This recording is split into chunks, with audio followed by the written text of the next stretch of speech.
अस्सलाम वालेकुम, क्या हाल है? ठीक ठाक। आज हम कुछ डिफरेंट चीज़ें बनाने जा रहे हैं। उसके लिए वही मसाला जात हैं: नमक, मिर्च, हल्दी, ज़ीरा, गरम मसाला, धनिया, और एडिशनल हमने ली हैं कलवंजी और मेथी दाना, क्योंकि इसकी भी हमने एक डिश बनानी है। तो ये सारे मसाले हैं।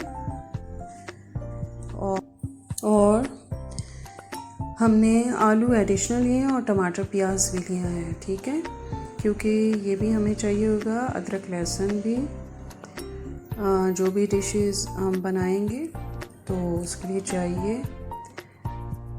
चावल हमने भिगो दिए थे और इसको फिर हमने थोड़ी देर में चेक किया कि अब कितनी कसर है, थोड़े सॉफ्ट हुए हैं पकाने लायक, तो फिर हम पकाना शुरू करें। और हमने जी प्याज फ्राई करना शुरू कर दिया है, क्योंकि इसका कलर हमें चेंज चाहिए राइस के लिए। और इसके बाद जी इसका कलर हो गया चेंज। हमने अब इसको राइस बनाने के लिए यूज़ करना है। और हमने दूसरी तरफ राइस बॉईल कर लिए थे, उसमें ये डाल दिया था। अब हमने इसको दम पे चढ़ाना है राइस को। उससे पहले हमने ऊपर गरम मसाला छिड़क दिया ताकि हम दम पे रखें तो इसका फ्लेवर आए, एरोमा आए, खुशबू आए इसकी, ठीक है। और दूसरी तरफ हमने टमाटर, प्याज, अदरक, लहसुन, हरी मिर्च, इन सब का पेस्ट बनाना शुरू कर दिया, क्योंकि हमने मैक्रोनीस बनाने हैं। उसके लिए हमने पेस्ट बना रहे हैं ताकि अच्छा सा पेस्ट बन जाए। और देसी तरीके से हमने मैक्रोनीस बनाने हैं। मसाले वही हमने यूज़ किए हैं। और दूसरी तरफ हमने मैक्रोनी को बॉईल करना शुरू कर दिया है पानी में, और थोड़े से हमने बीच में ड्रॉप्स डाले हैं ऑयल के। इससे ये होता है कि मैक्रोनी आपस में जुड़ती नहीं है, अलग ही रहती हैं। और थोड़ा सा सॉल्ट भी डाला, ठीक है जी। और तीसरी है डिश हमारी दाल की। ये हमने ऑलरेडी बॉईल करने रखी हुई थी और टाइम टू टाइम इसमें हम चेक कर रहे थे, चम्मच हिला रहे थे और चेक कर रहे थे। तड़का हमने इसमें लगा दिया है ताकि इसमें खुशबू आ जाए तड़के की, और थोड़ी थिकनेस भी आ जाए, इसलिए हमने थोड़ा सा टाइम इसको दिया हुआ था।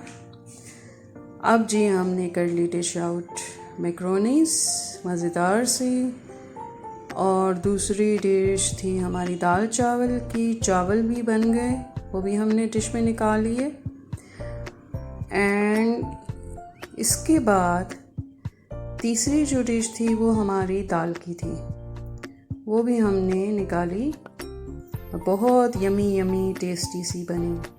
साथ ही हमने चपातियाँ भी बनानी शुरू कर दी, क्योंकि कुछ दाल चावल ले रहे थे, कुछ चपाती के साथ ले रहे थे घर वाले, क्योंकि मेरी नंद के बच्चे भी आए हुए हैं, तो बस उन्हीं की ये चीज़ बस तैयारी कर रही थी।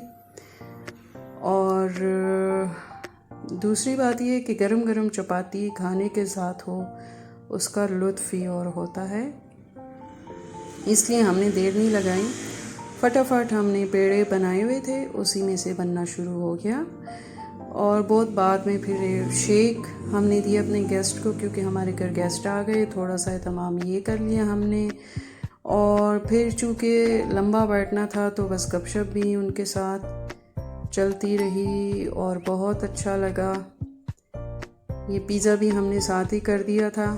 2 किस्म के पिज़्ज़ास थे, तो वो हमने बाहर से ही मंगवा लिए, डिलीवर करवा लिए। और बस जो गेस्ट आए हुए थे उनसे हमारी गपशप चल रही थी अच्छी सी। और कुछ देर बड़ा अच्छा रहा, कोई घंटा डेढ़ तक। मेरे मामू थे और मेरी खाला थी, ये दोनों आए हुए थे। और बड़े अच्छे से बस पुरानी बातें, और क्योंकि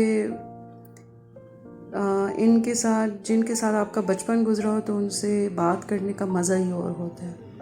फिर खाने का टाइम हुआ तो हमने ये तमाम कर डाला लगे हाथों, और बस ये तमाम हो गया। फिर जी हमने कहा ज़रा ये देख लें, बाहर की सैर कर लें, कुछ आपसे बात कर लें, क्योंकि हर वीडियो में मैं कुछ ना कुछ बोलती हूँ। तो बात यह है कि हमें किसी को गलत नहीं समझना चाहिए, बल्कि उसके हालात ज़रूर जान लेने चाहिए कि ये जो ऐसे बोल रहे हैं इसके बैकग्राउंड में क्या बात हो सकती है कि ये इस तरह से तल्ख हो रहा है या जो भी तलखी आ रही है। तो इस बारे में ज़रूर पता करना चाहिए। और वक्त आपको ज़रूर ये बता देता है कि लोग क्या थे और आप क्या समझते थे, ठीक है, क्योंकि आप तो सबको अच्छा समझ रहे होते हैं, लेकिन जब कड़ा वक्त आता है तो वो ही सबको अलग अलग डिस्ट्रीब्यूशन में डाल देता है कि कौन सा अच्छा साबित हो रहा है और कौन सा बुरा साबित हो रहा है, कौन आपका साथ दे रहा है और कौन आपसे दूर हो रहा है। तो वक्त एक बड़ा टीचर है जो कि जाहिर सी बात है आपको हर एक बात सिखा देता है। और बात जिस लहजे में अगर कोई करता है तो उसे चाहिए उसी लहजे में सुनने भी, ये नहीं कि सिर्फ अपनी